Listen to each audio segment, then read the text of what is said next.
After the death of Joshua, the Israelites asked the Lord, "Who of us is to go up first to fight against the Canaanites?"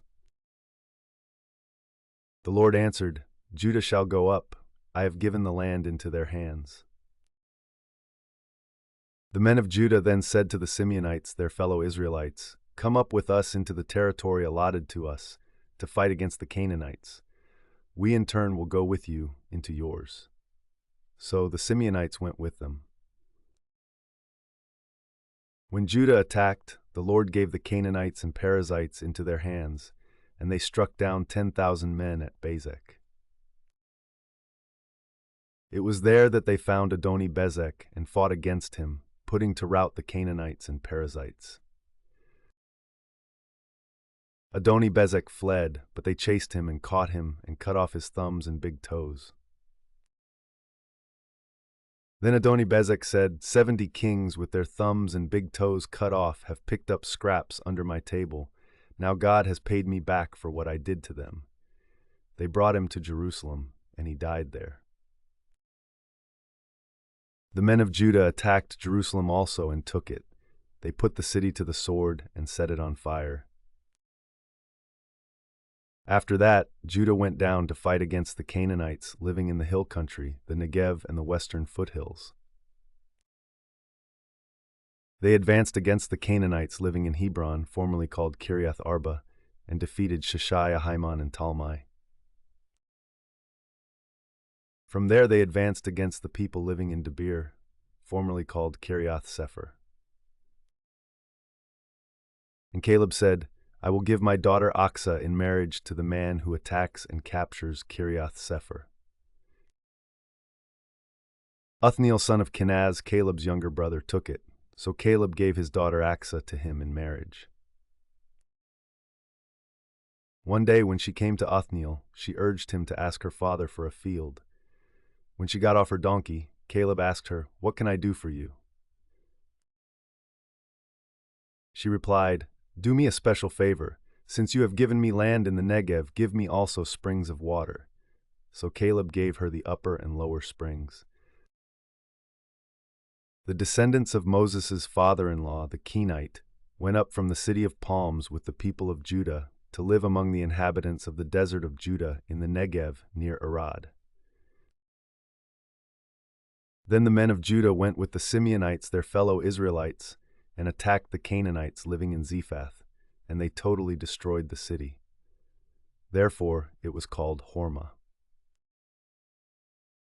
Judah also took Gaza, Ashkelon, and Ekron, each city with its territory. The Lord was with the men of Judah.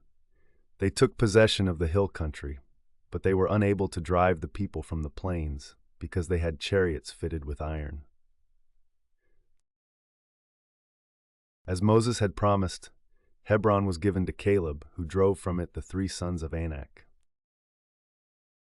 The Benjamites, however, did not drive out the Jebusites, who were living in Jerusalem. To this day the Jebusites live there with the Benjamites. Now the tribes of Joseph attacked Bethel, and the Lord was with them. When they sent men to spy out Bethel, formerly called Luz, the spies saw a man coming out of the city, and they said to him, "Show us how to get into the city, and we will see that you are treated well." So he showed them, and they put the city to the sword, but spared the man and his whole family. He then went to the land of the Hittites, where he built a city and called it Luz, which is its name to this day.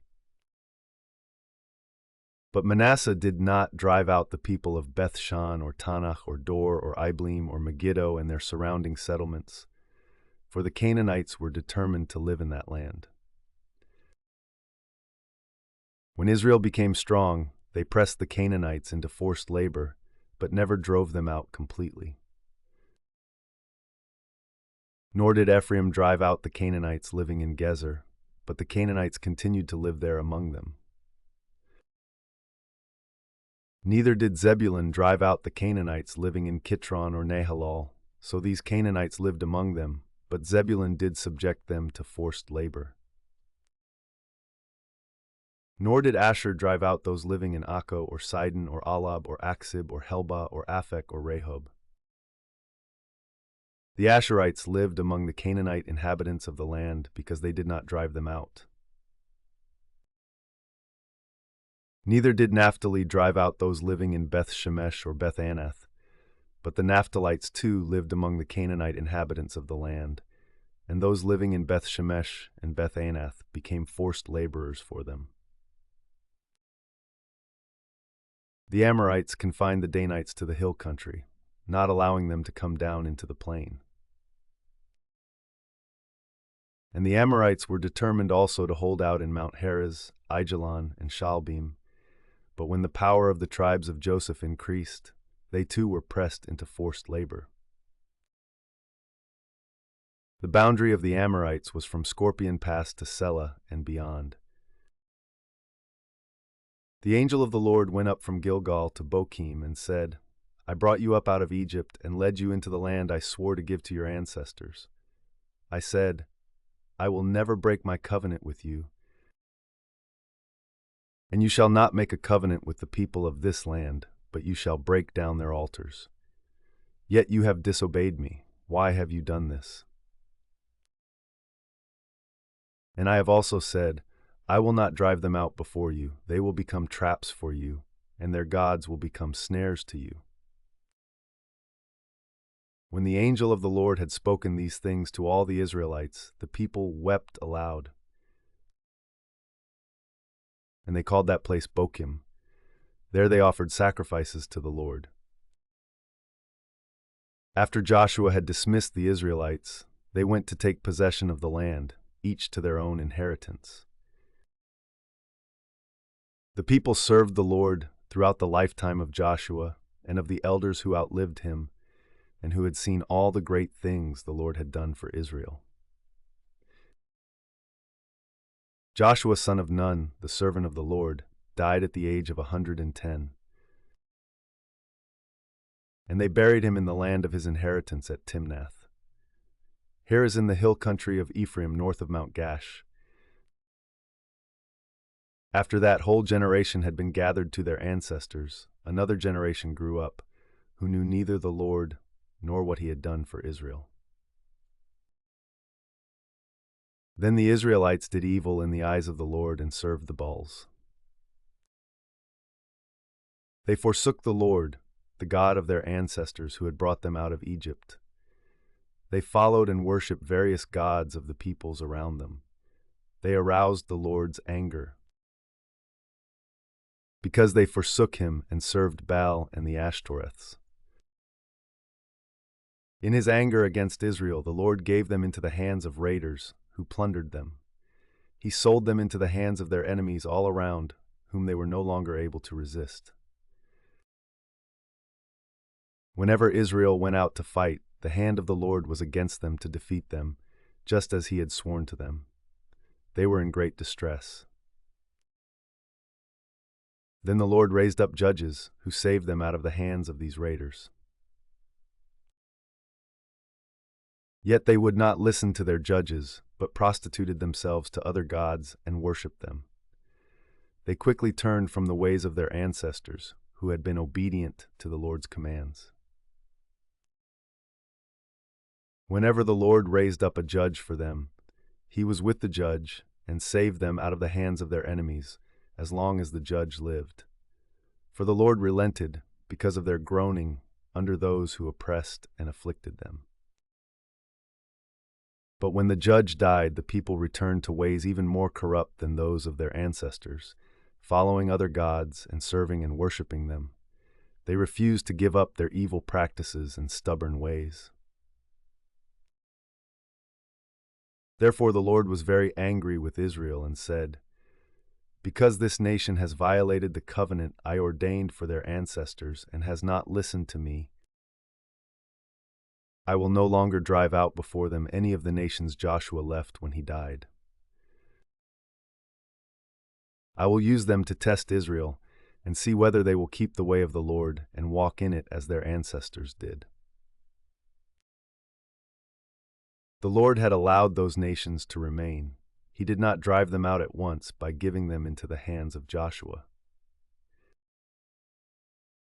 These are the nations the Lord left to test all those Israelites who had not experienced any of the wars in Canaan. He did this only to teach warfare to the descendants of the Israelites who had not had previous battle experience. The 5 rulers of the Philistines, all the Canaanites, the Sidonians, and the Hivites living in the Lebanon mountains from Mount Baal Hermon to Lebo Hamath. They were left to test the Israelites to see whether they would obey the Lord's commands, which he had given their ancestors through Moses. The Israelites lived among the Canaanites, Hittites, Amorites, Perizzites, Hivites, and Jebusites. They took their daughters in marriage and gave their own daughters to their sons and served their gods. The Israelites did evil in the eyes of the Lord. They forgot the Lord their God and served the Baals and the Asherahs.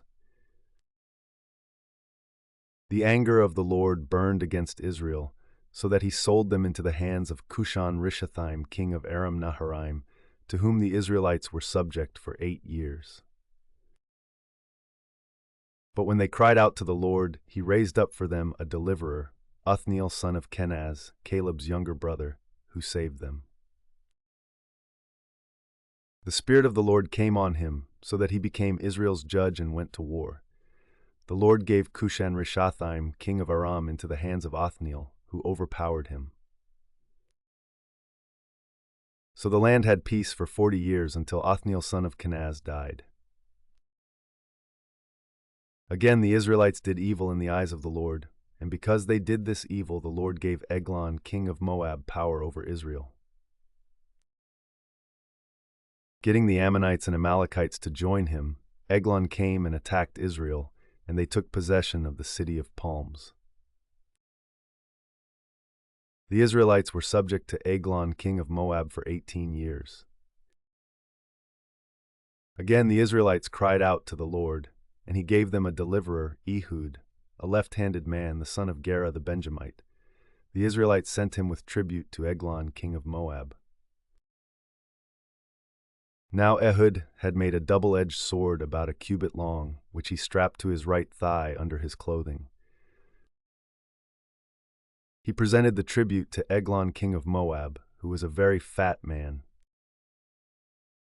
After Ehud had presented the tribute, he sent on their way those who had carried it. But on reaching the stone images near Gilgal, he himself went back to Eglon and said, "Your Majesty, I have a secret message for you." The king said to his attendants, "Leave us," and they all left. Ehud then approached him while he was sitting alone in the upper room of his palace and said, "I have a message from God for you." As the king rose from his seat, Ehud reached with his left hand, drew the sword from his right thigh, and plunged it into the king's belly. Even the handle sank in after the blade, and his bowels discharged. Ehud did not pull the sword out, and the fat closed in over it. Then Ehud went out to the porch. He shut the doors of the upper room behind him and locked them. After he had gone, the servants came and found the doors of the upper room locked. They said, "He must be relieving himself in the inner room of the palace." They waited to the point of embarrassment, but when he did not open the doors of the room, they took a key and unlocked them. There they saw their lord fallen to the floor, dead. While they waited, Ehud got away. He passed by the stone images and escaped to Seirah. When he arrived there, he blew a trumpet in the hill country of Ephraim, and the Israelites went down with him from the hills, with him leading them. "Follow me," he ordered, "for the Lord has given Moab, your enemy, into your hands." So they followed him down and took possession of the fords of the Jordan that led to Moab. They allowed no one to cross over. At that time they struck down about 10,000 Moabites, all vigorous and strong, not one escaped. That day Moab was made subject to Israel, and the land had peace for 80 years. After Ehud came Shamgar son of Anath, who struck down 600 Philistines with an ox goad. He too saved Israel. Again the Israelites did evil in the eyes of the Lord, now that Ehud was dead. So the Lord sold them into the hands of Jabin king of Canaan, who reigned in Hazor. Sisera, the commander of his army, was based in Harosheth Hagoyim. Because he had 900 chariots, fitted with iron, and had cruelly oppressed the Israelites for 20 years, they cried to the Lord for help. Now Deborah, a prophet, the wife of Lapidoth, was leading Israel at that time. She held court under the palm of Deborah between Ramah and Bethel in the hill country of Ephraim, and the Israelites went up to her to have their disputes decided. She sent for Barak son of Abinoam from Kadesh in Naphtali and said to him, "The Lord, the God of Israel, commands you, go, take with you 10,000 men of Naphtali and Zebulun, and lead them up to Mount Tabor. I will lead Sisera, the commander of Jabin's army, with his chariots and his troops, to the Kishon River and give him into your hands." Barak said to her, "If you go with me, I will go, but if you don't go with me, I won't go." "Certainly I will go with you," said Deborah, "but because of the course you are taking, the honor will not be yours, for the Lord will deliver Sisera into the hands of a woman." So Deborah went with Barak to Kedesh. There Barak summoned Zebulun and Naphtali, and 10,000 men went up under his command. Deborah also went up with him. Now Heber the Kenite had left the other Kenites, the descendants of Hobab, Moses' brother-in-law, and pitched his tent by the great tree in Zananim near Kadesh. When they told Sisera that Barak son of Abinoam had gone up to Mount Tabor, Sisera summoned from Harosheth Hagoyim to the Kishon River all his men and his 900 chariots fitted with iron.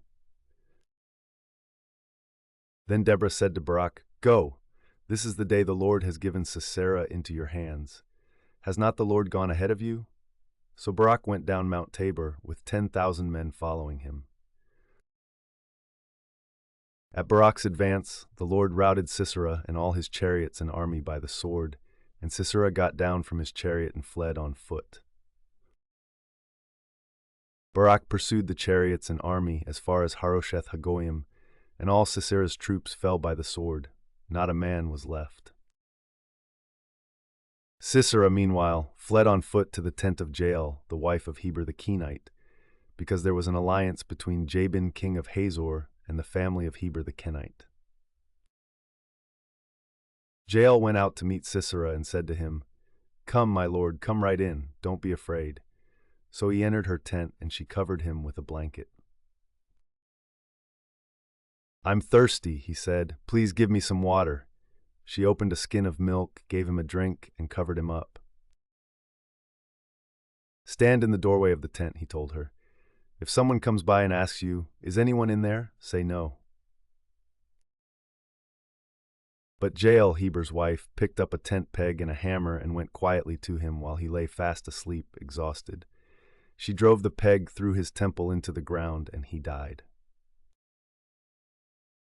Just then Barak came by in pursuit of Sisera, and Jael went out to meet him.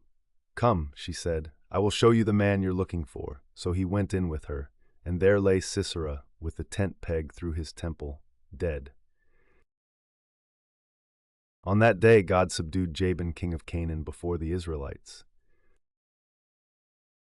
And the hand of the Israelites pressed harder and harder against Jabin king of Canaan until they destroyed him.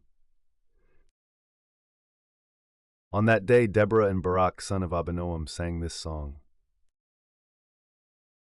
When the princes in Israel take the lead, when the people willingly offer themselves, praise the Lord.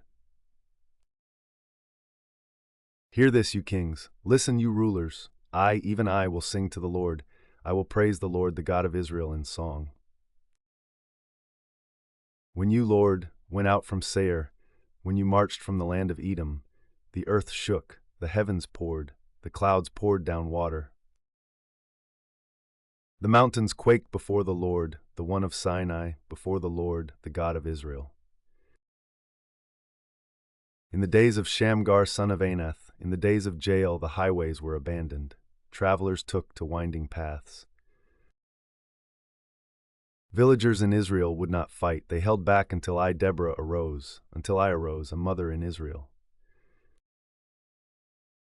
God chose new leaders when war came to the city gates, but not a shield or spear was seen among 40,000 in Israel.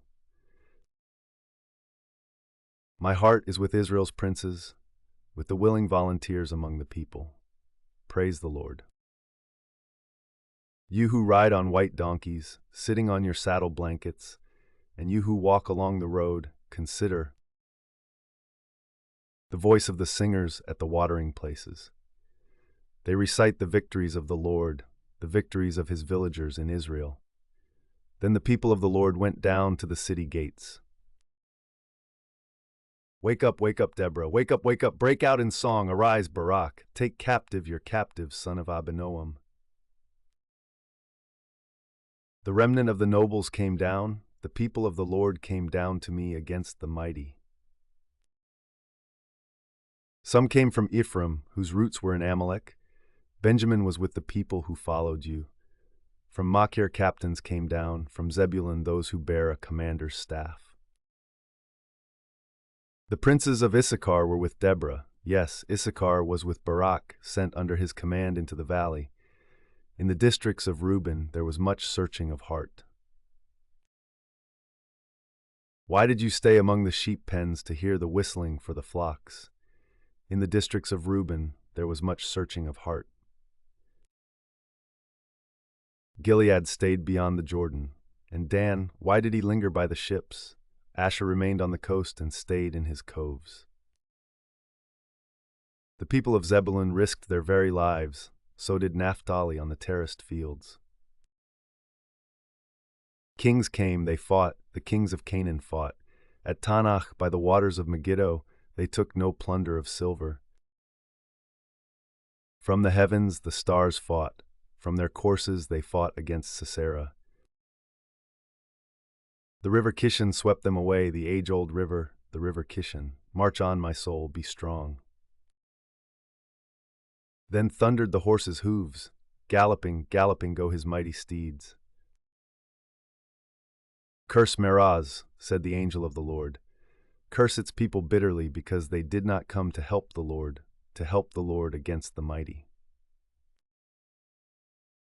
Most blessed of women be Jael, the wife of Heber the Kenite, most blessed of tent-dwelling women. He asked for water, and she gave him milk. In a bowl fit for nobles she brought him curdled milk. Her hand reached for the tent peg, her right hand for the workman's hammer. She struck Sisera, she crushed his head, she shattered and pierced his temple. At her feet he sank, he fell, there he lay. At her feet he sank, he fell. Where he sank, there he fell, dead. Through the window peered Sisera's mother. Behind the lattice she cried out, "Why is his chariot so long in coming? Why is the clatter of his chariots delayed?" The wisest of her ladies answer her. Indeed, she keeps saying to herself, "Are they not finding and dividing the spoils, a woman or two for each man, colorful garments as plunder for Sisera, colorful garments embroidered, highly embroidered garments for my neck, all this as plunder?" So may all your enemies perish, Lord, but may all who love you be like the sun when it rises in its strength. Then the land had peace 40 years.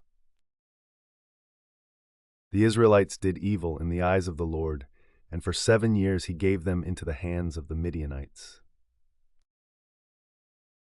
Because the power of Midian was so oppressive, the Israelites prepared shelters for themselves in mountain clefts, caves, and strongholds. Whenever the Israelites planted their crops, the Midianites, Amalekites, and other eastern peoples invaded the country. They camped on the land and ruined the crops all the way to Gaza and did not spare a living thing for Israel. neither sheep, nor cattle, nor donkeys. They came up with their livestock and their tents like swarms of locusts. It was impossible to count them or their camels. They invaded the land to ravage it. Midian so impoverished the Israelites that they cried out to the Lord for help. When the Israelites cried out to the Lord because of Midian, he sent them a prophet who said, "This is what the Lord, the God of Israel, says. I brought you up out of Egypt, out of the land of slavery. I rescued you from the hand of the Egyptians, and I delivered you from the hand of all your oppressors. I drove them out before you and gave you their land. I said to you, I am the Lord your God. Do not worship the gods of the Amorites, in whose land you live, but you have not listened to me." The angel of the Lord came and sat down under the oak in Ophrah that belonged to Joash the Abiezrite, where his son Gideon was threshing wheat in a winepress to keep it from the Midianites. When the angel of the Lord appeared to Gideon, he said, "The Lord is with you, mighty warrior." "Pardon me, my lord," Gideon replied, "but if the Lord is with us, why has all this happened to us? Where are all his wonders that our ancestors told us about when they said, 'Did not the Lord bring us up out of Egypt?' But now the Lord has abandoned us and given us into the hand of Midian." The Lord turned to him and said, "Go in the strength you have and save Israel out of Midian's hand. Am I not sending you?" "Pardon me, my lord," Gideon replied, "but how can I save Israel? My clan is the weakest in Manasseh, and I am the least in my family." The Lord answered, "I will be with you, and you will strike down all the Midianites, leaving none alive." Gideon replied, "If now I have found favor in your eyes, give me a sign that it is really you talking to me. Please do not go away until I come back and bring my offering and set it before you." And the Lord said, "I will wait until you return." Gideon went inside, prepared a young goat, and from an ephah of flour he made bread without yeast. Putting the meat in a basket and its broth in a pot, he brought them out and offered them to him under the oak. The angel of God said to him, "Take the meat and the unleavened bread, place them on this rock, and pour out the broth." And Gideon did so. Then the angel of the Lord touched the meat and the unleavened bread with the tip of the staff that was in his hand. Fire flared from the rock, consuming the meat and the bread, and the angel of the Lord disappeared. When Gideon realized that it was the angel of the Lord, he exclaimed, "Alas, sovereign Lord, I have seen the angel of the Lord face to face." But the Lord said to him, "Peace, do not be afraid, you are not going to die." So Gideon built an altar to the Lord there and called it, "The Lord is Peace." To this day it stands in Ophrah of the Abiezrites. That same night the Lord said to him, "Take the second bull from your father's herd, the one 7 years old. Tear down your father's altar to Baal and cut down the Asherah pole beside it. Then build a proper kind of altar to the Lord your God on the top of this height. Using the wood of the Asherah pole that you cut down, offer the second bull as a burnt offering." So Gideon took 10 of his servants and did as the Lord told him. But because he was afraid of his family and the townspeople, he did it at night rather than in the daytime. In the morning, when the people of the town got up, there was Baal's altar, demolished, with the Asherah pole beside it cut down, and the second bull sacrificed on the newly built altar. They asked each other, "Who did this?" When they carefully investigated, they were told, "Gideon son of Joash did it." The people of the town demanded of Joash, "Bring out your son. He must die, because he has broken down Baal's altar and cut down the Asherah pole beside it." But Joash replied to the hostile crowd around him, "Are you going to plead Baal's cause? Are you trying to save him? Whoever fights for him shall be put to death by morning. If Baal really is a god, he can defend himself when someone breaks down his altar." So because Gideon broke down Baal's altar, they gave him the name Jerub-Baal that day, saying, "Let Baal contend with him." Now all the Midianites, Amalekites, and other eastern peoples joined forces and crossed over the Jordan and camped in the valley of Jezreel.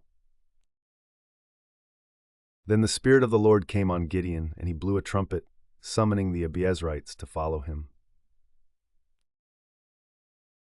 He sent messengers throughout Manasseh, calling them to arms, and also into Asher, Zebulun, and Naphtali, so that they too went up to meet them.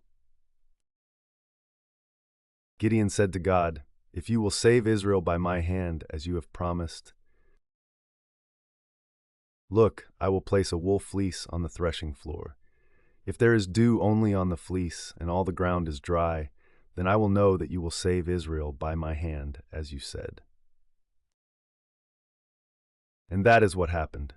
Gideon rose early the next day. He squeezed the fleece and wrung out the dew, a bowlful of water.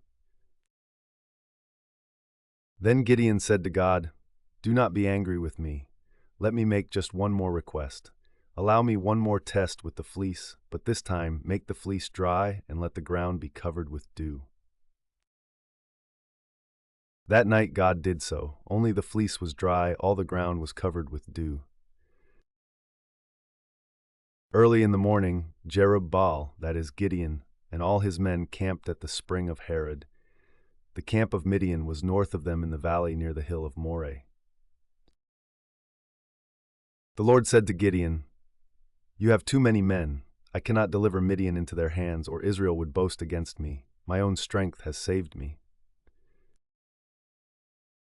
Now announce to the army, "Anyone who trembles with fear may turn back and leave Mount Gilead." So 22,000 men left, while 10,000 remained. But the Lord said to Gideon, "There are still too many men. Take them down to the water, and I will thin them out for you there. If I say, 'This one shall go with you,' he shall go. But if I say, 'This one shall not go with you,' he shall not go." So Gideon took the men down to the water. There the Lord told him, "Separate those who lap the water with their tongues as a dog laps from those who kneel down to drink." 300 of them drank from cupped hands, lapping like dogs. All the rest got down on their knees to drink. The Lord said to Gideon, "With the 300 men that lapped, I will save you and give the Midianites into your hands. Let all the others go home." So Gideon sent the rest of the Israelites home, but kept the 300, who took over the provisions and trumpets of the others. Now the camp of Midian lay below him in the valley. During that night the Lord said to Gideon, "Get up, go down against the camp, because I am going to give it into your hands. If you are afraid to attack, go down to the camp with your servant Purah, and listen to what they are saying. Afterward, you will be encouraged to attack the camp." So he and Purah, his servant, went down to the outposts of the camp. The Midianites, the Amalekites, and all the other eastern peoples had settled in the valley, thick as locusts. Their camels could no more be counted than the sand on the seashore. Gideon arrived just as a man was telling a friend his dream. "I had a dream," he was saying. "A round loaf of barley bread came tumbling into the Midianite camp. It struck the tent with such force that the tent overturned and collapsed." His friend responded, "This can be nothing other than the sword of Gideon son of Joash, the Israelite. God has given the Midianites and the whole camp into his hands." When Gideon heard the dream and its interpretation, he bowed down and worshipped. He returned to the camp of Israel and called out, "Get up! The Lord has given the Midianite camp into your hands." Dividing the 300 men into 3 companies, he placed trumpets and empty jars in the hands of all of them, with torches inside. "Watch me," he told them. Follow my lead. When I get to the edge of the camp, do exactly as I do. When I and all who are with me blow our trumpets, then from all around the camp blow yours and shout, for the Lord and for Gideon. Gideon and the 100 men with him reached the edge of the camp at the beginning of the middle watch, just after they had changed the guard. They blew their trumpets and broke the jars that were in their hands. The 3 companies blew the trumpets and smashed the jars. Grasping the torches in their left hands and holding in their right hands the trumpets they were to blow, they shouted, "A sword for the Lord and for Gideon." While each man held his position around the camp, all the Midianites ran, crying out as they fled. When the 300 trumpets sounded, the Lord caused the men throughout the camp to turn on each other with their swords. The army fled to Beth Shittah toward Zererah, as far as the border of Abel Maholah near Tabbath. Israelites from Naphtali, Asher, and all Manasseh were called out, and they pursued the Midianites. Gideon sent messengers throughout the hill country of Ephraim, saying, "Come down against the Midianites, and seize the waters of the Jordan ahead of them as far as Beth-barah." So all the men of Ephraim were called out, and they seized the waters of the Jordan as far as Beth-barah. They also captured 2 of the Midianite leaders, Oreb and Zeb. They killed Oreb at the rock of Oreb, and Zeb at the winepress of Zeb. They pursued the Midianites and brought the heads of Oreb and Zeb to Gideon, who was by the Jordan. Now the Ephraimites asked Gideon, "Why have you treated us like this? Why didn't you call us when you went to fight Midian?" And they challenged him vigorously. But he answered them, "What have I accomplished compared to you? Aren't the gleanings of Ephraim's grapes better than the full grape harvest of Abiezer? God gave Oreb and Zeb, the Midianite leaders, into your hands. What was I able to do compared to you?" At this, their resentment against him subsided. Gideon and his 300 men, exhausted yet keeping up the pursuit, came to the Jordan and crossed it. He said to the men of Succoth, "Give my troops some bread. They are worn out, and I am still pursuing Zebah and Zalmunna, the kings of Midian." But the officials of Succoth said, "Do you already have the hands of Zebah and Zalmunna in your possession? Why should we give bread to your troops?" Then Gideon replied, "Just for that, when the Lord has given Zebah and Zalmunna into my hand, I will tear your flesh with desert thorns and briars." From there he went up to Peniel and made the same request of them, but they answered as the men of Succoth had. So he said to the men of Peniel, "When I return in triumph, I will tear down this tower." Now Zebah and Zalmunna were in Karkor, with a force of about 15,000 men, all that were left of the armies of the eastern peoples. 120,000 swordsmen had fallen. Gideon went up by the route of the nomads east of Nobah and Jogbehah and attacked the unsuspecting army. Zebah and Zalmunna, the 2 kings of Midian, fled, but he pursued them and captured them, routing their entire army. Gideon, son of Joash, then returned from the battle by the pass of Heres. He caught a young man of Succoth and questioned him, and the young man wrote down for him the names of the 77 officials of Succoth, the elders of the town.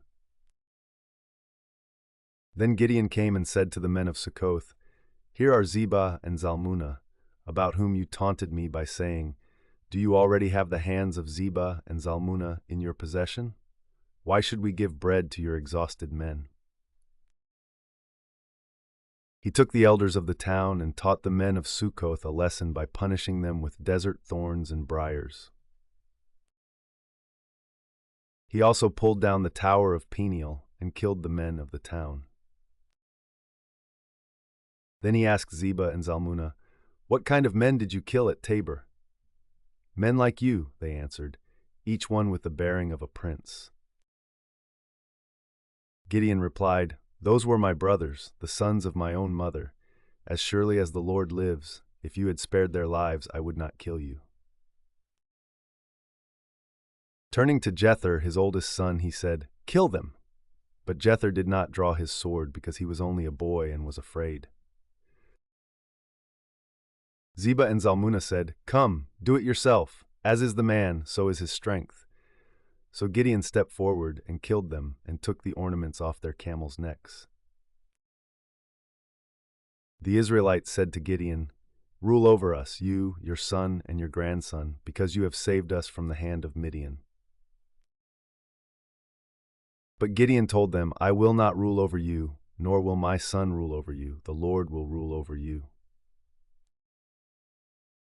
And he said, "I do have one request, that each of you give me an earring from your share of the plunder." It was the custom of the Ishmaelites to wear gold earrings. They answered, "We'll be glad to give them." So they spread out a garment, and each of them threw a ring from his plunder onto it. The weight of the gold rings he asked for came to 1,700 shekels, not counting the ornaments, the pendants, and the purple garments worn by the kings of Midian, or the chains that were on their camels' necks. Gideon made the gold into an ephod, which he placed in Ophrah, his town. All Israel prostituted themselves by worshipping it there, and it became a snare to Gideon and his family. Thus Midian was subdued before the Israelites and did not raise its head again. During Gideon's lifetime, the land had peace 40 years. Jerubbaal, son of Joash, went back home to live. He had 70 sons of his own, for he had many wives. His concubine, who lived in Shechem, also bore him a son, whom he named Abimelech. Gideon, son of Joash, died at a good old age, and was buried in the tomb of his father Joash in Ophrah of the Abiezrites. No sooner had Gideon died than the Israelites again prostituted themselves to the Baals. They set up Baal-berith as their god,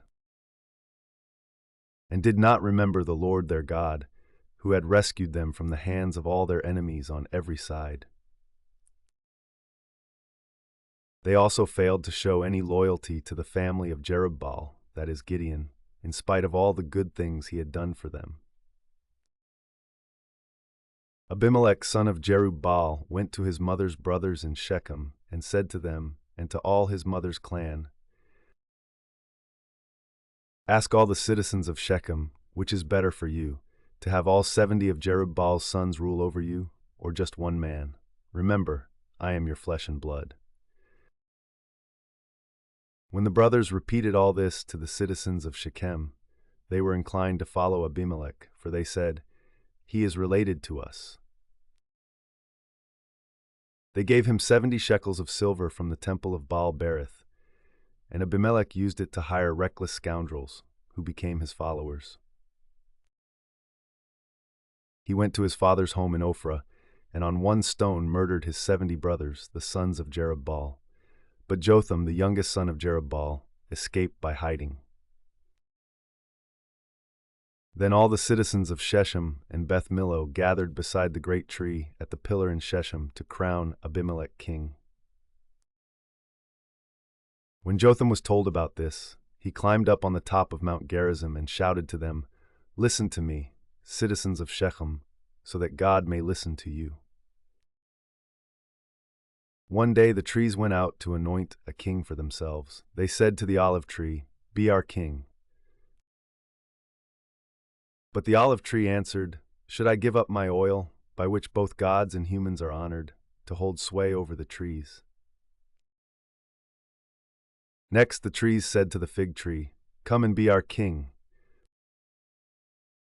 But the fig tree replied, "Should I give up my fruit so good and sweet to hold sway over the trees?"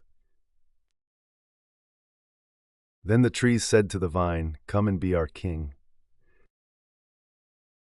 But the vine answered, "Should I give up my wine, which cheers both gods and humans, to hold sway over the trees?" Finally, all the trees said to the thorn bush, "Come and be our king." The thorn bush said to the trees, "If you really want to anoint me king over you, come and take refuge in my shade. But if not, then let fire come out of the thorn bush and consume the cedars of Lebanon." Have you acted honorably and in good faith by making Abimelech king? Have you been fair to Jerubbaal and his family? Have you treated him as he deserves? Remember that my father fought for you and risked his life to rescue you from the hand of Midian. But today you have revolted against my father's family. You have murdered his 70 sons on a single stone and have made Abimelech, the son of his female slave, king over the citizens of Shechem because he is related to you. So have you acted honorably and in good faith toward Jerubbaal and his family today? If you have, may Abimelech be your joy, and may you be his too.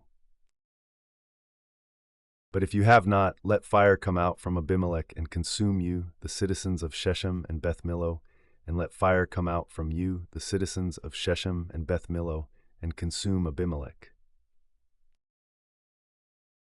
Then Jotham fled, escaping to Beer, and he lived there because he was afraid of his brother Abimelech.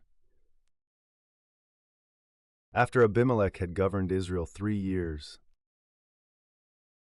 God stirred up animosity between Abimelech and the citizens of Shechem so that they acted treacherously against Abimelech. God did this in order that the crime against Jerubbaal's 70 sons, the shedding of their blood, might be avenged on their brother Abimelech and on the citizens of Shechem who had helped him murder his brothers. In opposition to him, these citizens of Shechem set men on the hilltops to ambush and rob everyone who passed by, and this was reported to Abimelech. Now Gaal son of Ebed moved with his clan into Shechem, and its citizens put their confidence in him. After they had gone out into the fields and gathered the grapes and trodden them, they held a festival in the temple of their god. While they were eating and drinking, they cursed Abimelech. Then Gaal son of Ebed said, "Who is Abimelech, and why should we Shechemites be subject to him? Isn't he Jerubbaal's son, and isn't Zebul his deputy? Serve the family of Hamor, Shechem's father. Why should we serve Abimelech? If only this people were under my command, then I would get rid of him. I would say to Abimelech, 'Call out your whole army.'"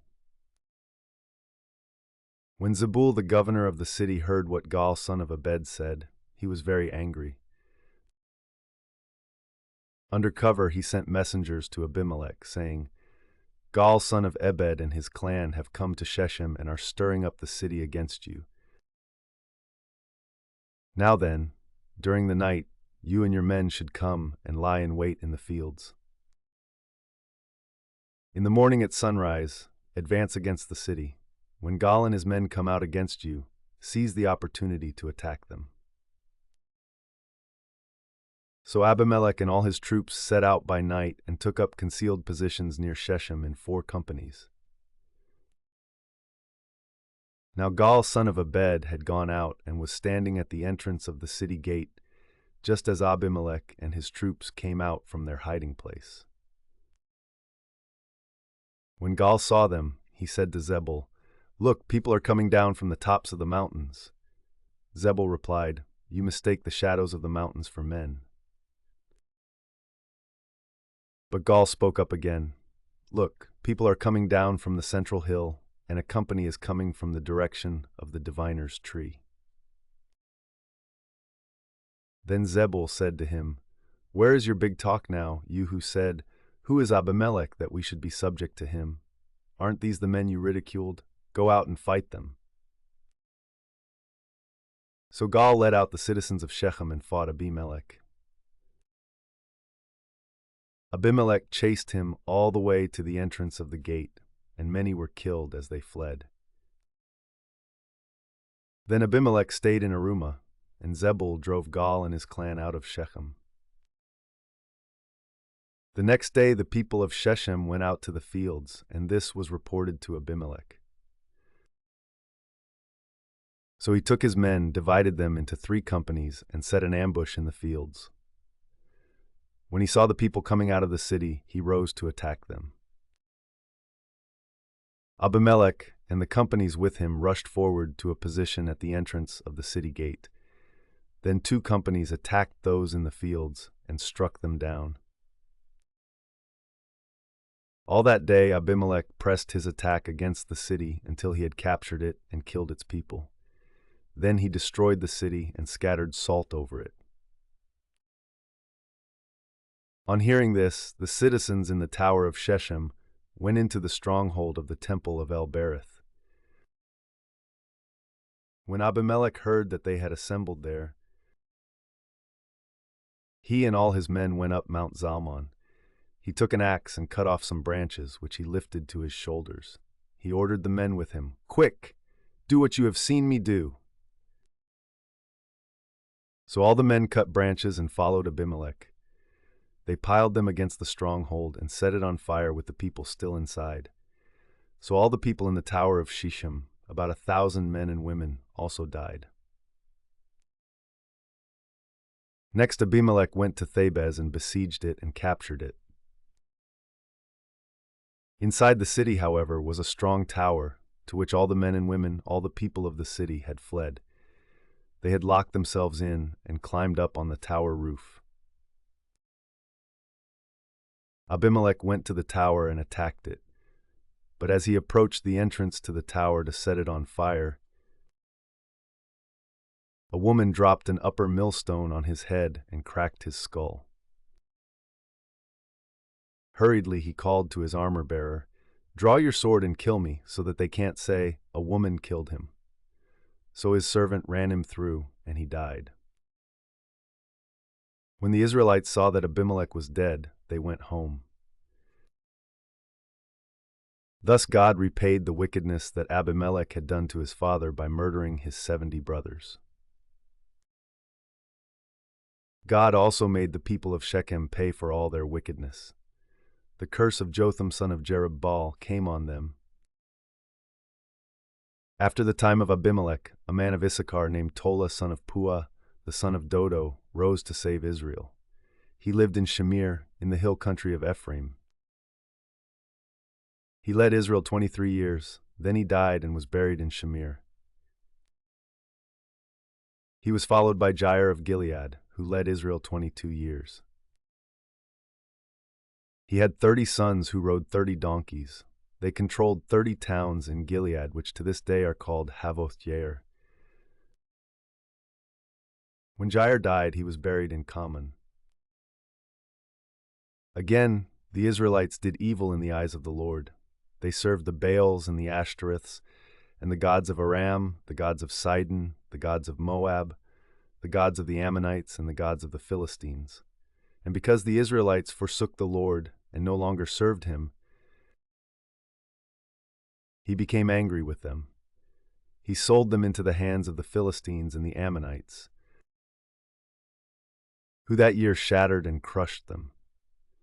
For 18 years they oppressed all the Israelites on the east side of the Jordan in Gilead, the land of the Amorites. The Ammonites also crossed the Jordan to fight against Judah, Benjamin, and Ephraim. Israel was in great distress. Then the Israelites cried out to the Lord, "We have sinned against you, forsaking our God and serving the Baals." The Lord replied, "When the Egyptians, the Amorites, the Ammonites, the Philistines, the Sidonians, the Amalekites, and the Maonites oppressed you, and you cried to me for help, did I not save you from their hands? But you have forsaken me and served other gods, so I will no longer save you.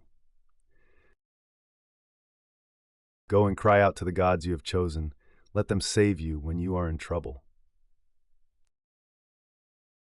But the Israelites said to the Lord, "We have sinned. Do with us whatever you think best, but please rescue us now." Then they got rid of the foreign gods among them and served the Lord, and he could bear Israel's misery no longer. When the Ammonites were called to arms and camped in Gilead, the Israelites assembled and camped at Mizpah. The leaders of the people of Gilead said to each other, "Whoever will take the lead in attacking the Ammonites will be head over all who live in Gilead." Jephthah the Gileadite was a mighty warrior. His father was Gilead, his mother was a prostitute.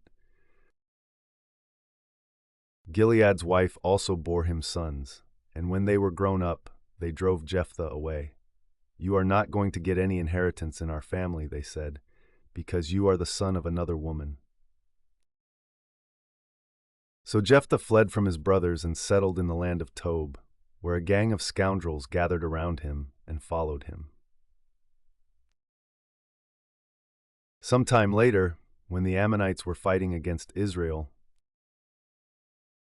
the elders of Gilead went to get Jephthah from the land of Tob. "Come," they said, "be our commander, so we can fight the Ammonites." Jephthah said to them, "Didn't you hate me and drive me from my father's house? Why do you come to me now when you're in trouble?" The elders of Gilead said to him, "Nevertheless, we are turning to you now. Come with us to fight the Ammonites, and you will be head over all of us who live in Gilead." Jephthah answered, "Suppose you take me back to fight the Ammonites, and the Lord gives them to me. Will I really be your head?" The elders of Gilead replied, "The Lord is our witness. We will certainly do as you say." So Jephthah went with the elders of Gilead, and the people made him head and commander over them. And he repeated all his words before the Lord in Mizpah. Then Jephthah sent messengers to the Ammonite king with the question, "What do you have against me that you have attacked my country?" The king of the Ammonites answered Jephthah's messengers, "When Israel came up out of Egypt, they took away my land from the Arnon to the Jabbok, all the way to the Jordan. Now give it back peaceably."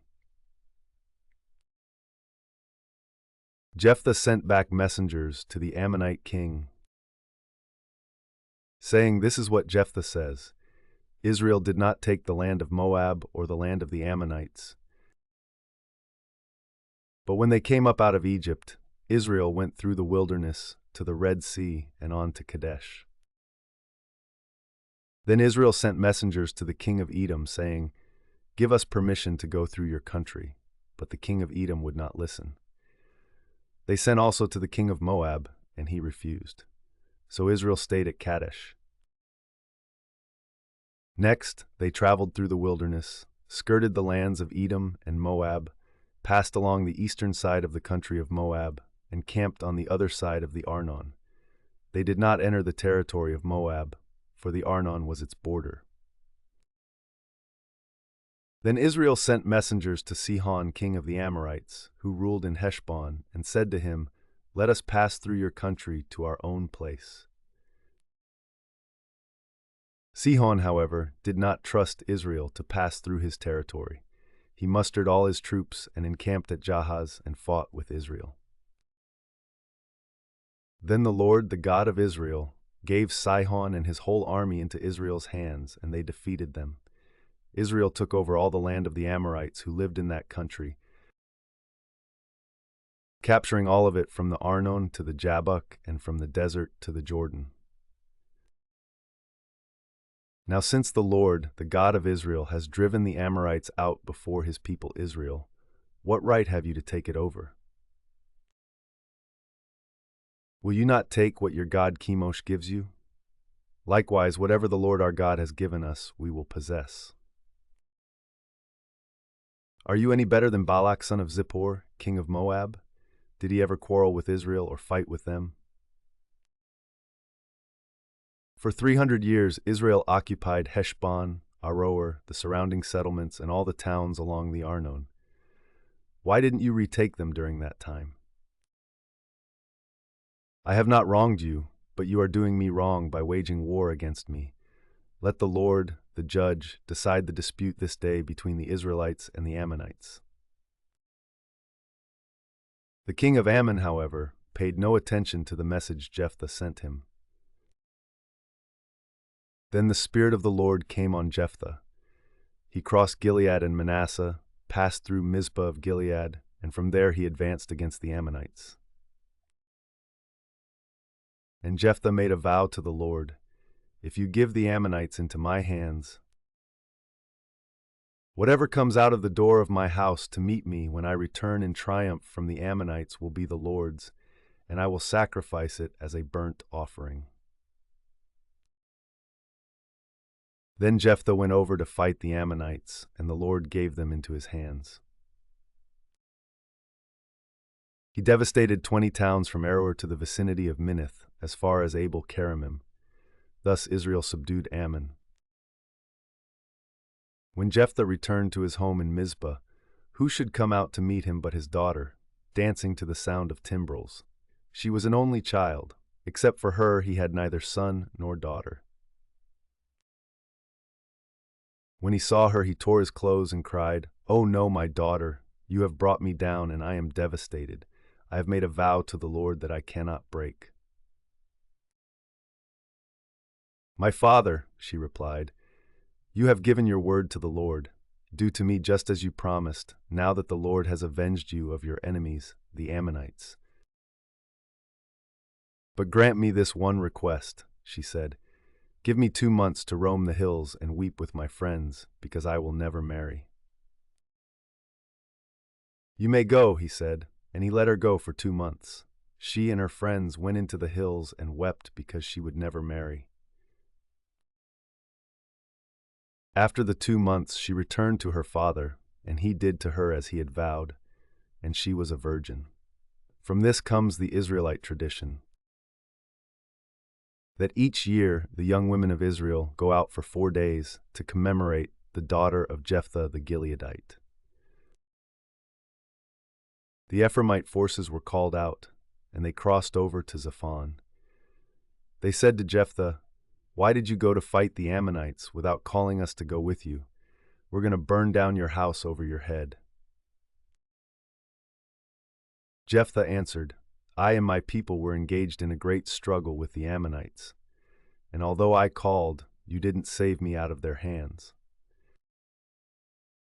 When I saw that you wouldn't help, I took my life in my hands and crossed over to fight the Ammonites, and the Lord gave me the victory over them. Now why have you come up today to fight me?" Jephthah then called together the men of Gilead and fought against Ephraim. The Gileadites struck them down because the Ephraimites had said, "You Gileadites are renegades from Ephraim and Manasseh." The Gileadites captured the fords of the Jordan leading to Ephraim, and whenever a survivor of Ephraim said, "Let me cross over," the men of Gilead asked him, "Are you an Ephraimite?" If he replied, "No," they said, "All right, say Shibboleth." If he said Sibboleth because he could not pronounce the word correctly, they seized him and killed him at the fords of the Jordan. 42,000 Ephraimites were killed at that time. Jephthah led Israel 6 years. Then Jephthah the Gileadite died and was buried in a town in Gilead. After him Ibzan of Bethlehem led Israel. He had 30 sons and 30 daughters. He gave his daughters away in marriage to those outside his clan, and for his sons he brought in 30 young women as wives from outside his clan. Ibzan led Israel 7 years. Then Ibzan died and was buried in Bethlehem. After him Elon the Zebulunite led Israel 10 years. Then Elon died and was buried in Aijalon in the land of Zebulun. After him Abdon son of Hillel from Pirathon led Israel. He had 40 sons and 30 grandsons who rode on 70 donkeys. He led Israel 8 years. Then Abdon son of Hillel died and was buried at Pirathon in Ephraim, in the hill country of the Amalekites. Again the Israelites did evil in the eyes of the Lord, so the Lord delivered them into the hands of the Philistines for 40 years. A certain man of Zorah named Manoah from the clan of the Danites had a wife who was childless, unable to give birth. The angel of the Lord appeared to her and said, "You are barren and childless, but you are going to become pregnant and give birth to a son. Now see to it that you drink no wine or other fermented drink, and that you do not eat anything unclean. You will become pregnant and have a son whose head is never to be touched by a razor, because the boy is to be a Nazirite, dedicated to God from the womb. He will take the lead in delivering Israel from the hands of the Philistines." Then the woman went to her husband and told him, "A man of God came to me. He looked like an angel of God, very awesome. I didn't ask him where he came from, and he didn't tell me his name. But he said to me, 'You will become pregnant and have a son. Now then, drink no wine or other fermented drink, and do not eat anything unclean, because the boy will be a Nazirite of God from the womb until the day of his death.'" Then Manoah prayed to the Lord, "Pardon your servant, Lord. I beg you to let the man of God you sent to us come again to teach us how to bring up the boy who is to be born." God heard Manoah, and the angel of God came again to the woman while she was out in the field, but her husband Manoah was not with her. The woman hurried to tell her husband, "He's here, the man who appeared to me the other day." Manoah got up and followed his wife. When he came to the man, he said, "Are you the man who talked to my wife?" "I am," he said. So Manoah asked him, "When your words are fulfilled, what is to be the rule that governs the boy's life and work?" The angel of the Lord answered, "Your wife must do all that I have told her. She must not eat anything that comes from the grapevine, nor drink any wine or other fermented drink, nor eat anything unclean. She must do everything I have commanded her." Manoah said to the angel of the Lord, "We would like you to stay until we prepare a young goat for you." The angel of the Lord replied, "Even though you detain me, I will not eat any of your food. But if you prepare a burnt offering, offer it to the Lord." Manoah did not realize that it was the angel of the Lord. Then Manoah inquired of the angel of the Lord, "What is your name, so that we may honor you when your word comes true?" He replied, "Why do you ask my name? It is beyond understanding." Then Manoah took a young goat, together with the grain offering, and sacrificed it on a rock to the Lord. And the Lord did an amazing thing while Manoah and his wife watched. As the flame blazed up from the altar toward heaven, the angel of the Lord ascended in the flame. Seeing this, Manoah and his wife fell with their faces to the ground. When the angel of the Lord did not show himself again to Manoah and his wife, Manoah realized that it was the angel of the Lord. "We are doomed to die," he said to his wife. "We have seen God."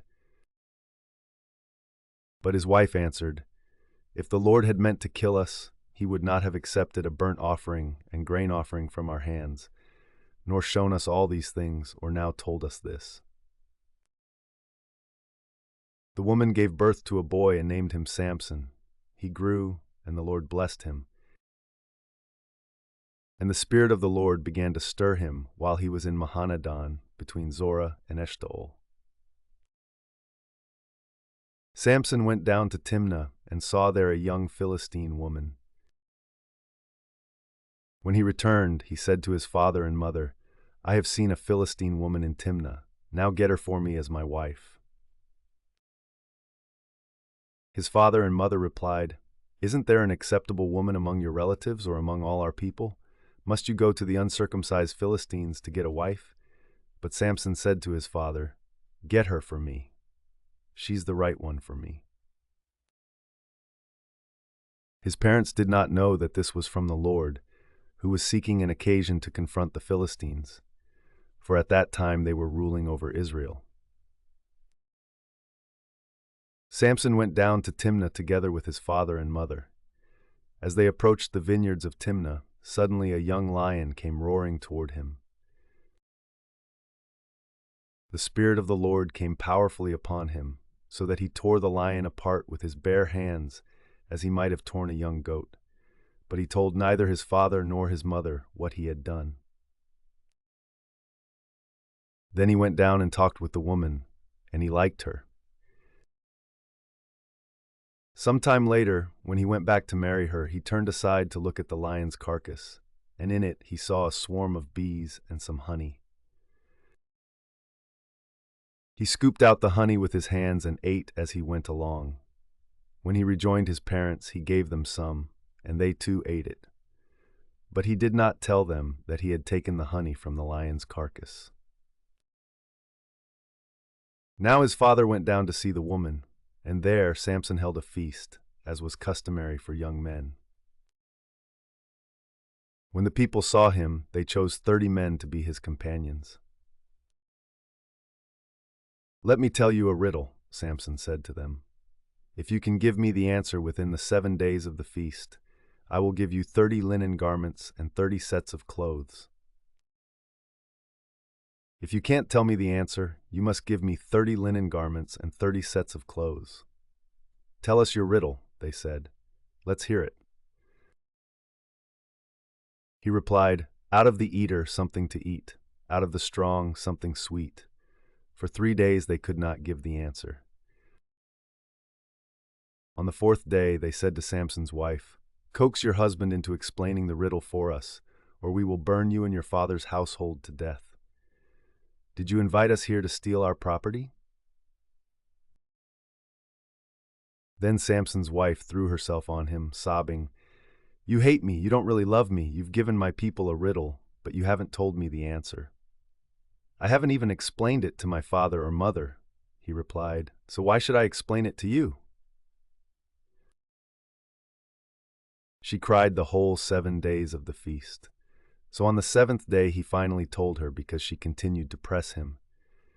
She in turn explained the riddle to her people. Before sunset on the 7th day, the men of the town said to him, "What is sweeter than honey? What is stronger than a lion?" Samson said to them, "If you had not plowed with my heifer, you would not have solved my riddle." Then the Spirit of the Lord came powerfully upon him. He went down to Ashkelon, struck down 30 of their men, stripped them of everything, and gave their clothes to those who had explained the riddle. Burning with anger, he returned to his father's home. And Samson's wife was given to one of his companions who had attended him at the feast.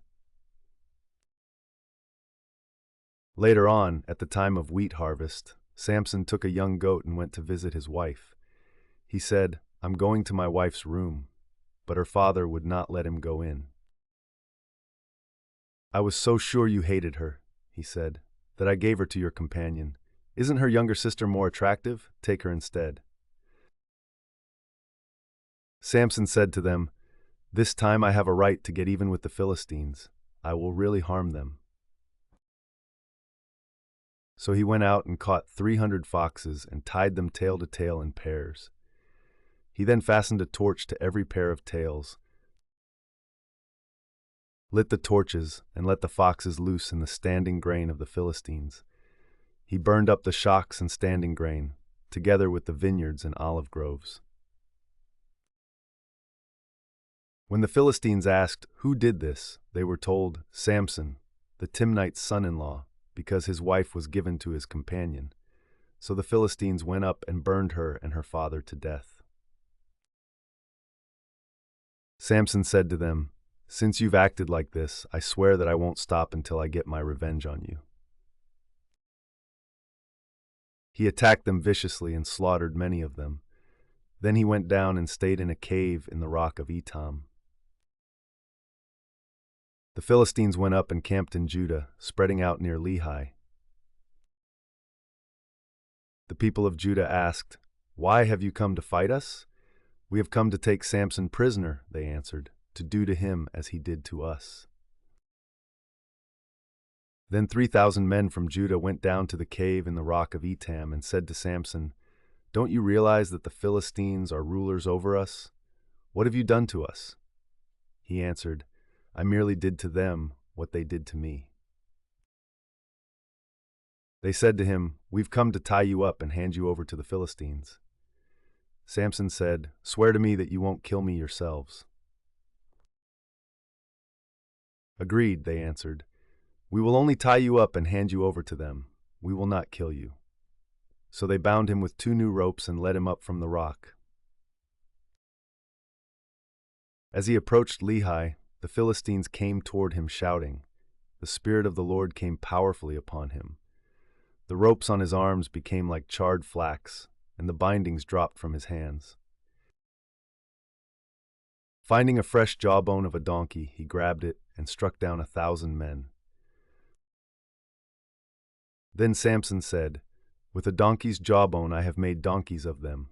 With a donkey's jawbone I have killed 1,000 men." When he finished speaking, he threw away the jawbone, and the place was called Ramath Lehi. Because he was very thirsty, he cried out to the Lord, "You have given your servant this great victory. Must I now die of thirst and fall into the hands of the uncircumcised?" Then God opened up the hollow place in Lehi, and water came out of it. When Samson drank, his strength returned, and he revived. So the spring was called En-Hakkore, and it is still there in Lehi. Samson led Israel for 20 years in the days of the Philistines. One day Samson went to Gaza where he saw a prostitute. He went in to spend the night with her. The people of Gaza were told, "Samson is here." So they surrounded the place and lay in wait for him all night at the city gate. They made no move during the night, saying, "At dawn, we'll kill him." But Samson lay there only until the middle of the night. Then he got up and took hold of the doors of the city gate, together with the 2 posts, and tore them loose, bar and all. He lifted them to his shoulders and carried them to the top of the hill that faces Hebron. Some time later, he fell in love with a woman in the valley of Sorek, whose name was Delilah. The rulers of the Philistines went to her and said, "See if you can lure him into showing you the secret of his great strength, and how we can overpower him so we may tie him up and subdue him. Each one of us will give you 1,100 shekels of silver." So Delilah said to Samson, "Tell me the secret of your great strength and how you can be tied up and subdued." Samson answered her, "If anyone ties me with 7 fresh bowstrings that have not been dried, I'll become as weak as any other man." Then the rulers of the Philistines brought her 7 fresh bowstrings that had not been dried, and she tied him with them. With men hidden in the room, she called to him, "Samson, the Philistines are upon you." But he snapped the bowstrings as easily as a piece of string snaps when it comes close to a flame. So the secret of his strength was not discovered. Then Delilah said to Samson, "You have made a fool of me. You lied to me. Come now, tell me how you can be tied." He said, "If anyone ties me securely with new ropes that have never been used, I'll become as weak as any other man." So Delilah took new ropes and tied him with them. Then, with men hidden in the room, she called to him, "Samson, the Philistines are upon you." But he snapped the ropes off his arms as if they were threads. Delilah then said to Samson, "All this time you have been making a fool of me and lying to me. Tell me how you can be tied." He replied, "If you weave the 7 braids of my head into the fabric on the loom and tighten it with the pin, I'll become as weak as any other man." So while he was sleeping, Delilah took the 7 braids of his head, wove them into the fabric, and tightened it with the pin. Again she called to him, "Samson, the Philistines are upon you." He awoke from his sleep and pulled up the pin and the loom with the fabric. Then she said to him, "How can you say, 'I love you,' when you won't confide in me? This is the 3rd time you have made a fool of me and haven't told me the secret of your great strength." With such nagging, she prodded him day after day until he was sick to death of it. So he told her everything.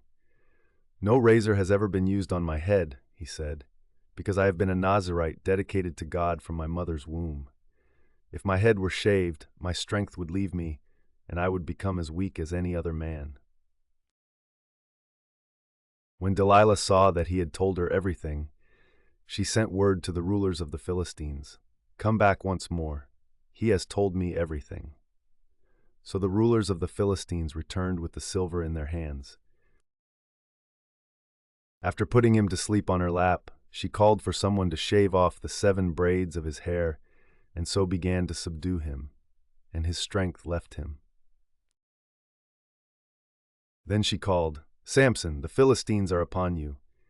He awoke from his sleep and thought, "I'll go out as before and shake myself free."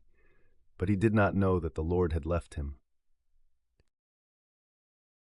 Then the Philistines seized him, gouged out his eyes, and took him down to Gaza. Binding him with bronze shackles, they set him to grinding grain in the prison. But the hair on his head began to grow again after it had been shaved. Now the rulers of the Philistines assembled to offer a great sacrifice to Dagon their god and to celebrate, saying, "Our God has delivered Samson, our enemy, into our hands." When the people saw him, they praised their God, saying, "Our God has delivered our enemy into our hands, the one who laid waste our land and multiplied our slain." While they were in high spirits, they shouted, "Bring out Samson to entertain us." So they called Samson out of the prison, and he performed for them. When they stood him among the pillars, Samson said to the servant who held his hand, "Put me where I can feel the pillars that support the temple, so that I may lean against them." Now the temple was crowded with men and women. All the rulers of the Philistines were there, and on the roof were about 3,000 men and women watching Samson perform. Then Samson prayed to the Lord, "Sovereign Lord, remember me. Please God, strengthen me just once more, and let me with one blow get revenge on the Philistines for my 2 eyes." Then Samson reached toward the 2 central pillars on which the temple stood. Bracing himself against them, his right hand on the one and his left hand on the other, Samson said, "Let me die with the Philistines." Then he pushed with all his might, and down came the temple on the rulers and all the people in it. Thus he killed many more when he died than while he lived. Then his brothers and his father's whole family went down to get him. They brought him back and buried him between Zorah and Eshtaol in the tomb of Manoah his father. He had led Israel 20 years. Now a man named Micah from the hill country of Ephraim said to his mother, "The 1,100 shekels of silver that were taken from you, and about which I heard you utter a curse, I have that silver with me, I took it." Then his mother said, "The Lord bless you, my son." When he returned the 1,100 shekels of silver to his mother, she said, "I solemnly consecrate my silver to the Lord for my son to make an image overlaid with silver. I will give it back to you." So after he returned the silver to his mother, she took 200 shekels of silver and gave them to a silversmith, who used them to make the idol. And it was put in Micah's house. Now this man Micah had a shrine, and he made an ephod and some household gods, and installed one of his sons as his priest. In those days Israel had no king. Everyone did as they saw fit. A young Levite from Bethlehem in Judah, who had been living within the clan of Judah, left that town in search of some other place to stay. On his way, he came to Micah's house in the hill country of Ephraim. Micah asked him, "Where are you from?" "I'm a Levite from Bethlehem in Judah," he said, "and I'm looking for a place to stay." Then Micah said to him, "Live with me and be my father and priest, and I'll give you 10 shekels of silver a year, your clothes and your food." So the Levite agreed to live with him, and the young man became like one of his sons to him. Then Micah installed the Levite, and the young man became his priest and lived in his house. And Micah said, "Now I know that the Lord will be good to me, since this Levite has become my priest." In those days Israel had no king, and in those days the tribe of the Danites was seeking a place of their own where they might settle, because they had not yet come into an inheritance among the tribes of Israel. So the Danites sent 5 of their leading men from Zorah and Eshtaol to spy out the land and explore it. These men represented all the Danites. They told them, "Go explore the land." So they entered the hill country of Ephraim and came to the house of Micah, where they spent the night. When they were near Micah's house, they recognized the voice of the young Levite. So they turned in there and asked him, "Who brought you here? What are you doing in this place? Why are you here?" He told them what Micah had done for him and said, "He has hired me, and I am his priest." Then they said to him, "Please inquire of God to learn whether our journey will be successful." The priest answered them, "Go in peace. Your journey has the Lord's approval." So the 5 men left and came to Laish, where they saw that the people were living in safety, like the Sidonians, at peace and secure. And since their land lacked nothing, they were prosperous. Also, they lived a long way from the Sidonians and had no relationship with anyone else. When they returned to Zorah and Eshtaol, their fellow Danites asked them, "How did you find things?" They answered, "Come on, let's attack them. We have seen the land, and it is very good. Aren't you going to do something? Don't hesitate to go there and take it over. When you get there, you will find an unsuspecting people and a spacious land that God has put into your hands, a land that lacks nothing whatever." Then 600 men of the Danites, armed for battle, set out from Zorah and Eshtaol. On their way they set up camp near Kiriath Jearim in Judah. This is why the place west of Kiriath Jearim is called Mahaneh Dan to this day. From there they went on to the hill country of Ephraim and came to Micah's house. Then the 5 men who had spied out the land of Laish said to their fellow Danites, "Do you know that one of these houses has an ephod, some household gods, and an image overlaid with silver? Now you know what to do." So they turned in there and went to the house of the young Levite at Micah's place and greeted him. The 600 Danites, armed for battle, stood at the entrance of the gate. The 5 men who had spied out the land went inside and took the idol, the ephod, and the household gods, while the priest and the 600 armed men stood at the entrance of the gate. When the 5 men went into Micah's house and took the idol, the ephod, and the household gods, the priest said to them, "What are you doing?"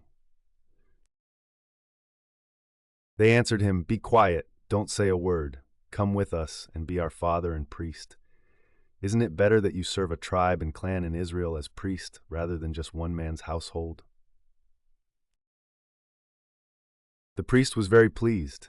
He took the ephod, the household gods, and the idol, and went along with the people. Putting their little children, their livestock, and their possessions in front of them, they turned away and left. When they had gone some distance from Micah's house, the men who lived near Micah were called together and overtook the Danites. As they shouted after them, the Danites turned and said to Micah, "What's the matter with you that you called out your men to fight?"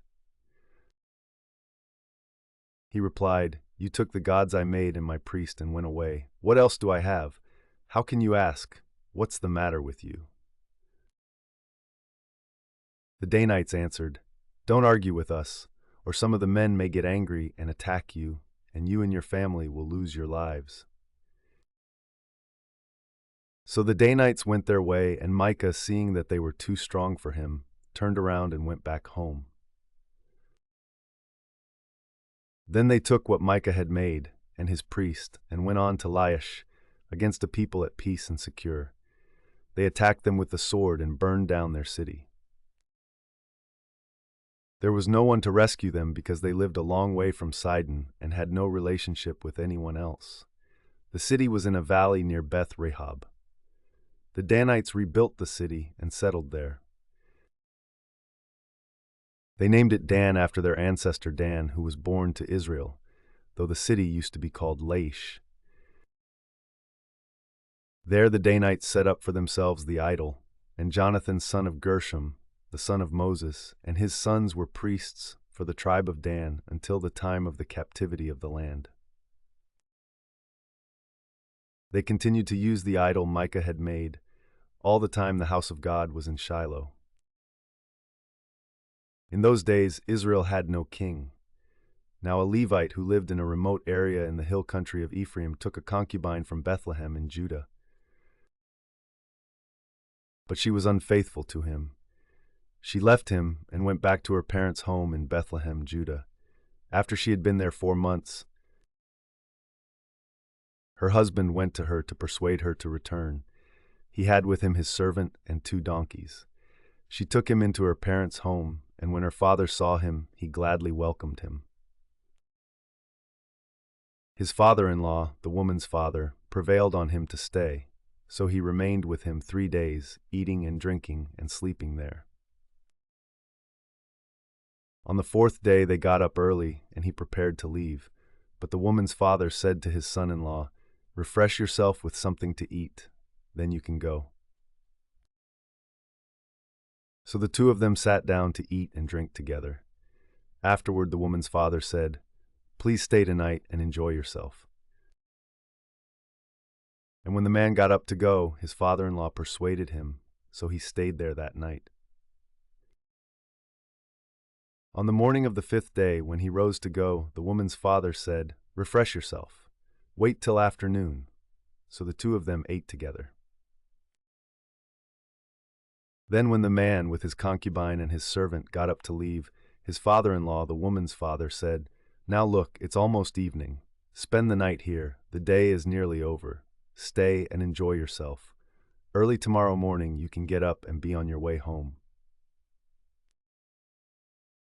But unwilling to stay another night, the man left and went toward Jebus, that is, Jerusalem, with his 2 saddled donkeys and his concubine. When they were near Jebus and the day was almost gone, the servant said to his master, "Come, let's stop at this city of the Jebusites and spend the night." His master replied, "No, we won't go into any city whose people are not Israelites. We will go on to Gibeah."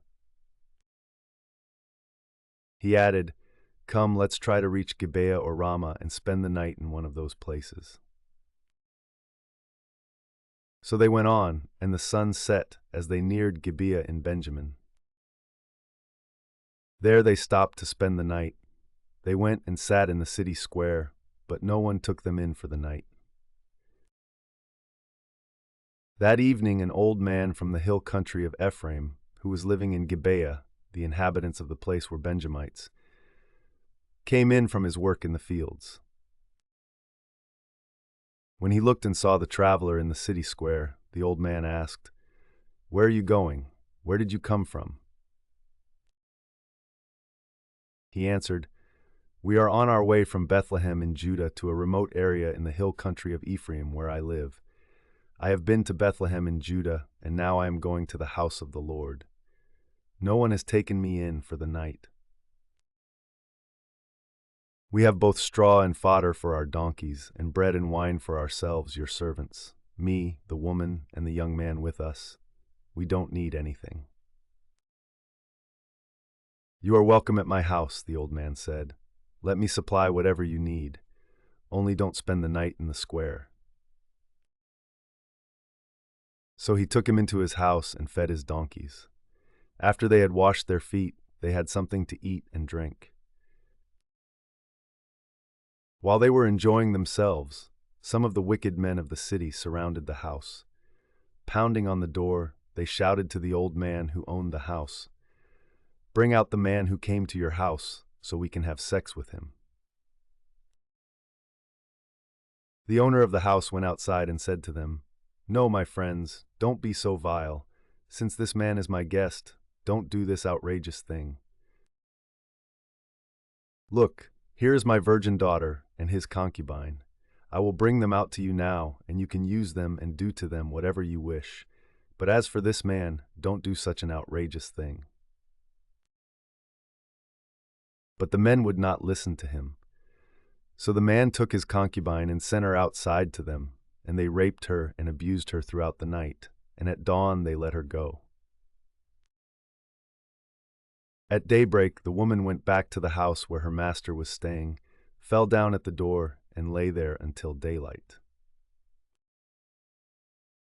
When her master got up in the morning and opened the door of the house and stepped out to continue on his way, there lay his concubine, fallen in the doorway of the house, with her hands on the threshold.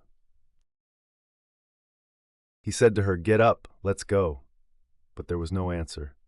Then the man put her on his donkey and set out for home. When he reached home, he took a knife and cut up his concubine, limb by limb, into 12 parts and sent them into all the areas of Israel. Everyone who saw it was saying to one another, "Such a thing has never been seen or done, not since the day the Israelites came up out of Egypt. Just imagine, we must do something, so speak up." Then all Israel, from Dan to Beersheba, and from the land of Gilead, came together as one and assembled before the Lord in Mizpah. The leaders of all the people of the tribes of Israel took their places in the assembly of God's people, 400,000 men armed with swords. The Benjamites heard that the Israelites had gone up to Mizpah. Then the Israelites said, "Tell us how this awful thing happened." So the Levite, the husband of the murdered woman, said, "I and my concubine came to Gibeah in Benjamin to spend the night. During the night, the men of Gibeah came after me and surrounded the house, intending to kill me. They raped my concubine, and she died. I took my concubine, cut her into pieces, and sent one piece to each region of Israel's inheritance, because they committed this lewd and outrageous act in Israel. Now, all you Israelites, speak up and tell me what you have decided to do." All the men rose up together as one, saying, "None of us will go home. No, not one of us will return to his house. But now, this is what we'll do to Gibeah. We'll go up against it in the order decided by casting lots. We'll take 10 men out of every 100 from all the tribes of Israel, and 100 from 1,000, and 1,000 from 10,000, to get provisions for the army. Then, when the army arrives at Gibeah in Benjamin, it can give them what they deserve for this outrageous act done in Israel." So all the Israelites got together and united as one against the city. The tribes of Israel sent messengers throughout the tribe of Benjamin, saying, "What about this awful crime that was committed among you? Now turn those wicked men of Gibeah over to us, so that we may put them to death and purge the evil from Israel." But the Benjamites would not listen to their fellow Israelites. From their towns they came together at Gibeah to fight against the Israelites. At once the Benjamites mobilized 26,000 swordsmen from their towns, in addition to 700 able young men from those living in Gibeah. Among all these soldiers there were 700 select troops who were left-handed, each of whom could sling a stone at a hair and not miss. Israel, apart from Benjamin, mustered 400,000 swordsmen, all of them fit for battle. The Israelites went up to Bethel and inquired of God. They said, "Who of us is to go up first to fight against the Benjamites?" The Lord replied, "Judah shall go first." The next morning the Israelites got up and pitched camp near Gibeah. The Israelites went out to fight the Benjamites and took up battle positions against them at Gibeah. The Benjamites came out of Gibeah and cut down 22,000 Israelites on the battlefield that day. But the Israelites encouraged one another and again took up their positions where they had stationed themselves the first day. The Israelites went up and wept before the Lord until evening, and they inquired of the Lord. They said, "Shall we go up again to fight against the Benjamites, our fellow Israelites?" The Lord answered, "Go up against them." Then the Israelites drew near to Benjamin the second day. This time, when the Benjamites came out from Gibeah to oppose them, they cut down another 18,000 Israelites, all of them armed with swords. Then all the Israelites, the whole army, went up to Bethel, and there they sat weeping before the Lord. They fasted that day until evening, and presented burnt offerings and fellowship offerings to the Lord. And the Israelites inquired of the Lord. In those days the Ark of the Covenant of God was there, with Phinehas son of Eleazar, the son of Aaron, ministering before it. They asked, "Shall we go up again to fight against the Benjamites, our fellow Israelites, or not?" The Lord responded, "Go, for tomorrow I will give them into your hands." Then Israel set an ambush around Gibeah. They went up against the Benjamites on the third day and took up positions against Gibeah as they had done before. The Benjamites came out to meet them and were drawn away from the city. They began to inflict casualties on the Israelites as before, so that about 30 men fell in the open field and on the roads, the one leading to Bethel and the other to Gibeah. While the Benjamites were saying, "We are defeating them as before," the Israelites were saying, "Let's retreat and draw them away from the city to the roads." All the men of Israel moved from their places and took up positions at Baal Tamar, and the Israelite ambush charged out of its place on the west of Gibeah.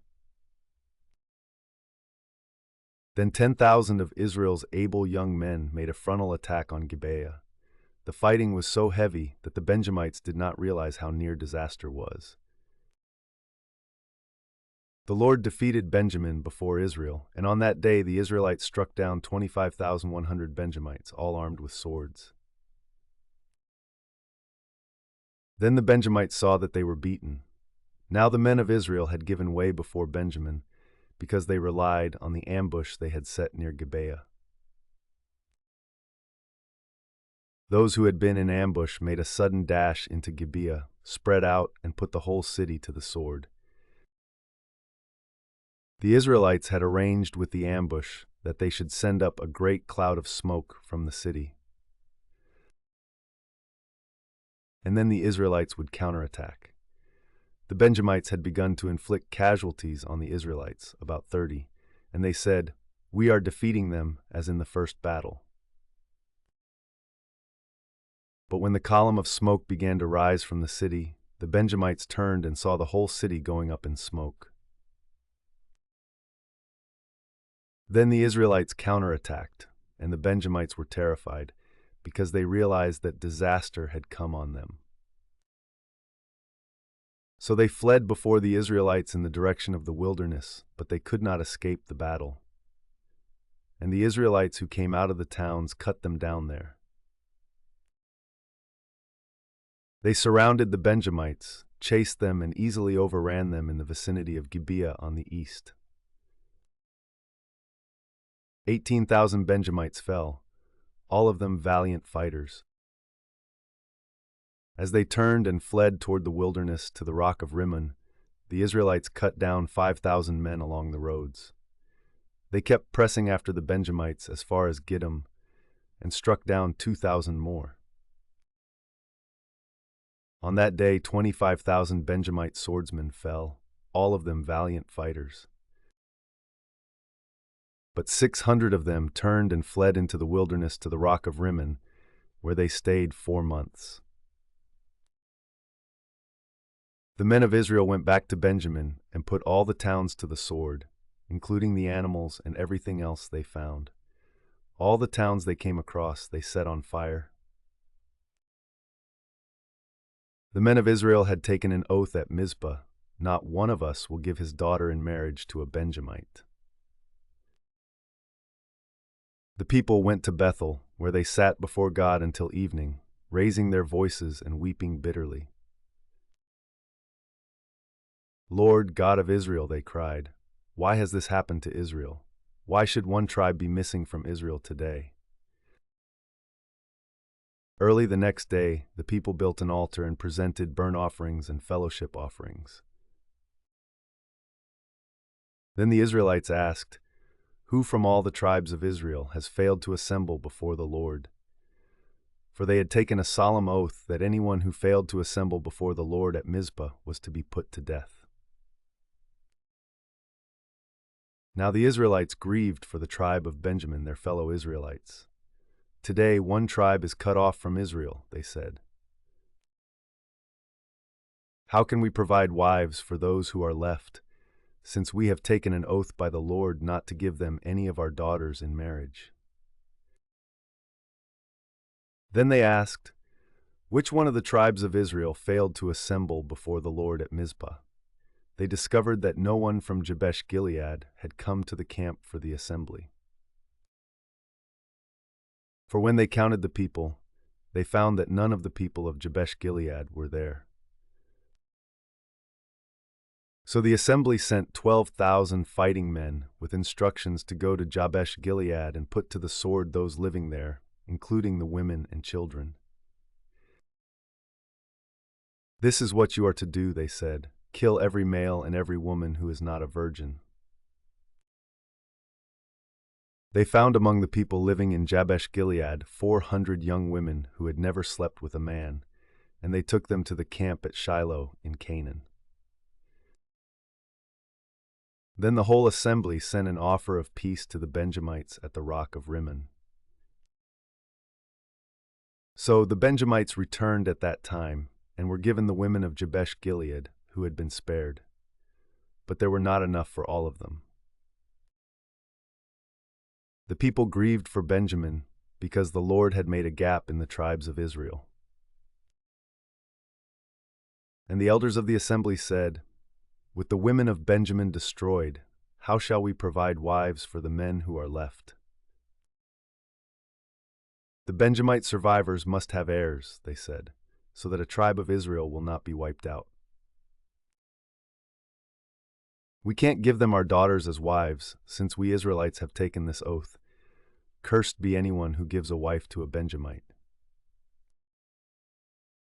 But look, there is the annual festival of the Lord in Shiloh, which lies north of Bethel, east of the road that goes from Bethel to Shechem, and south of Lebanah. So they instructed the Benjamites, saying, "Go and hide in the vineyards and watch. When the young women of Shiloh come out to join in the dancing, rush from the vineyards, and each of you seize one of them to be your wife. Then return to the land of Benjamin. When their fathers or brothers complain to us, we will say to them, 'Do us the favor of helping them, because we did not get wives for them during the war.' You will not be guilty of breaking your oath because you did not give your daughters to them." So that is what the Benjamites did. While the young women were dancing, each man caught one and carried her off to be his wife. Then they returned to their inheritance and rebuilt the towns and settled in them. At that time the Israelites left that place and went home to their tribes and clans, each to his own inheritance. In those days Israel had no king. Everyone did as they saw fit.